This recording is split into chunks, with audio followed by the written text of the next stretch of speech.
Across the globe, women face a harsh reality: femicide.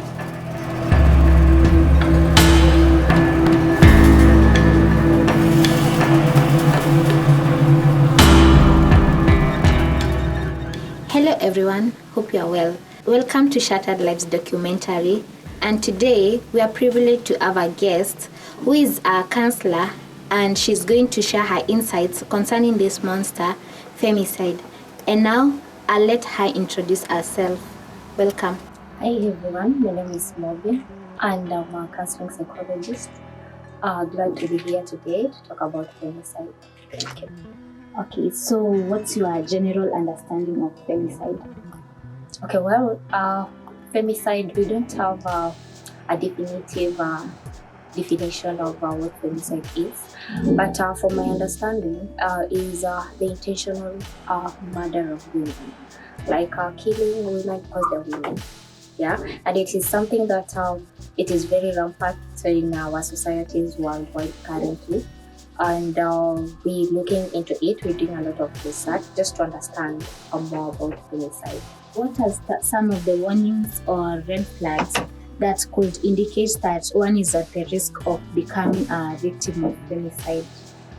There's no definitive again signs or red flags to just say, this person is about to face femicide and all that. But however, there are some of the signs that we should take them seriously when we see them in women.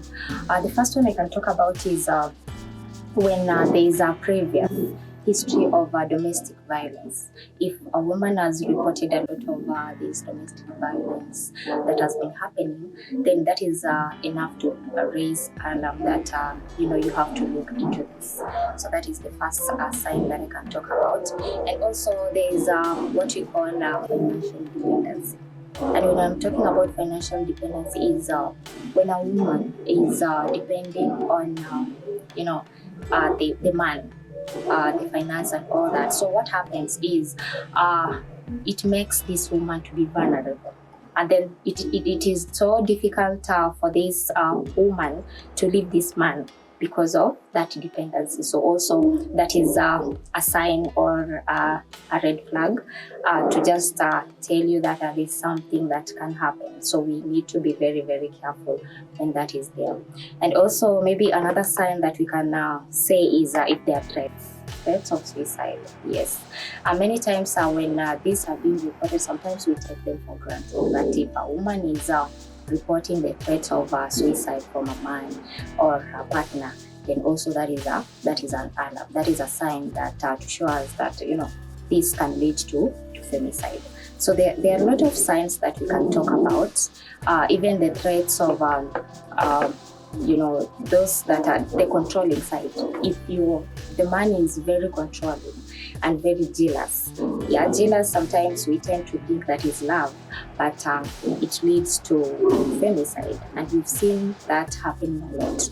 Yeah, so those are some of the signs, but we can talk about but they're not definitive, as I said earlier. If you can share with us how family and friends can come through for someone who is maybe in an abusive relationship and maybe they're at the verge of becoming a victim of femicide. How family and friends can support this woman who is at risk. The first thing is they educate themselves. Let them understand what femicide is, so that when they now want to help, they'll be having enough information of what femicide is and how to go about it.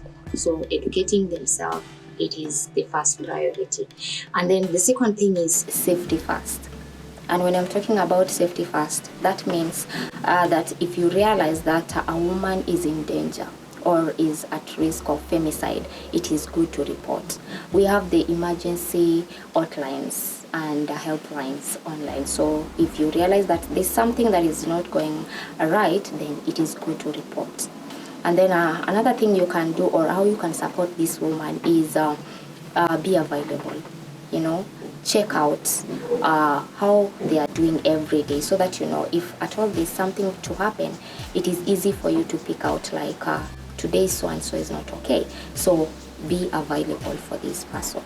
And then another thing you can do is emotionally support them, because they need you, so that they feel like they are not alone in whatever is happening in their life. So be there to support them emotionally, and that really helps. And another thing you can do is you can connect them to professional help if they need help. That is, when I'm talking about professional help, is we have those people who have been trained on how to go about the femicide cases. We have the therapists, we have the counselors, the professional counselors. So if someone is going through a lot and you're not able to help them as a friend, as a family, then refer them to a professional help. And that one, I think with the few pointed out, this person will be, or you will be able to help them. Yeah. As a professional, what are some of the mental health support services that you offer to the survivors of femicide and also the victims? And also, what are services that can be extended to their loved ones? Also, some of the help that we offer as counselors or as therapists is we have the professional help. Of course, I've talked about that. That is now the counseling services, where we support the clients emotionally and psychologically. Yeah, that is one of the things that we do. And then we have what the program known as the trauma-informed care, based for those those people who have gone through the femicide. It is very traumatic.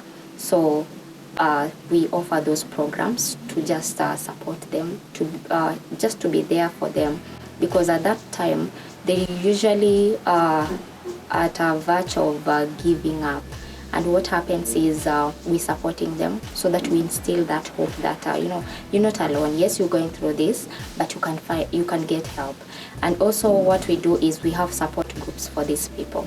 And when I'm talking about support groups, this is where we connect them, this victim, with other people who have gone through the same issue. And then through that, what happens there is they get support from the members in those groups, and at the end of the day, they feel they instill that hope to others. So support groups really work very well when it comes to counseling or as a professional, for professional help. So support groups, we link them to support groups, and if they continue with those support groups, at the end of the day, they usually see it like, it is not happening to me alone. There are a lot of people out here who are going through the same thing. And also as professional help, we have the helplines, we have all the hotlines that we normally offer. And if you call those lines, we have the professional that have been trained how to go about the femicide. Yeah, and then they'll get immediate help. How do you think counselors can collaborate with schools and institutions to identify the root causes of this monster femicide, and also teach the students and ensure that there is a healthy relationship between the students and the young people? Actually, there are many ways that we can collaborate with these institutions, just to create awareness and all that. The first thing we can do is, as professional, we can collaborate with the educational institution is by, if they incorporate us in their curriculum, in that we have units that teach about how do we deal with these traumas, how do we deal with this femicide. From there, people get educated, and that is what we call in counseling the psychoeducation. We psychoeducate these if they're students, the people who are in that institution, so that they have a knowledge. They have knowledge of what femicide is. So if they incorporate us in their curriculum, then we can do much together. Another thing is in those institutions, we can also come up with support groups that I was talking earlier. Support groups where we train these peers or individuals or students in those institutions on how to go about it. If you find yourself in that case, how do you help yourself? So that they have knowledge on how can they help themselves if they are victims, or if they get friends, or if they get family members going through that, how do they help them? So through that, we increase our awareness on what femicide is, so that when that happens and a therapist is not there, because sometimes we may not really know what is going through each and everyone in that institution. So they become like they are the people who help us to identify that this is happening, this person is not okay, this woman is not okay. And through that, you realize that there's a lot that we're going to achieve as therapists working together with those institutions. So those are some of the few things I can talk about, especially introducing these programs in institutions so that they can learn, they can be a lot of information about that will really help when it comes to femicide or the professional therapist working together with the institutions. Okay. Yeah. And also maybe if you can share with us maybe how you think, or how do you maybe advocate for change, or what are some of the systemic reforms that you think they can be implemented to ensure that the society is a safe space for women, and that women's lives are respected and are treated with dignity that they deserve? Mm-hmm. So when we're talking about the policy change, the first thing that can really help is let's talk of research. As therapists, as professional people, what we can do to change maybe policy. One is do research and do what we call the data analysis. So if you do research and you analyze this data, will be of help when you present it to the stakeholders of this policy. It will be easy for us to say, this is what we have, this is what is happening, we're losing women. And one thing I didn't mention is no one deserves to die because of they are women. Yeah. So if we do that research on how it is happening, I believe you understand what is happening currently in our societies. So the research and we analyze the data, it will be of help on when it comes to policy changing. And also we can do what we call the campaigns, creating awareness on what femicide is. If that is done and people will see that, these things are really happening, and it can be you today, tomorrow is your family member, the next day is your friend. If we do those campaigns, then I think when it comes to policy change, that will really help. And also we can talk about advocacy and, lobbying.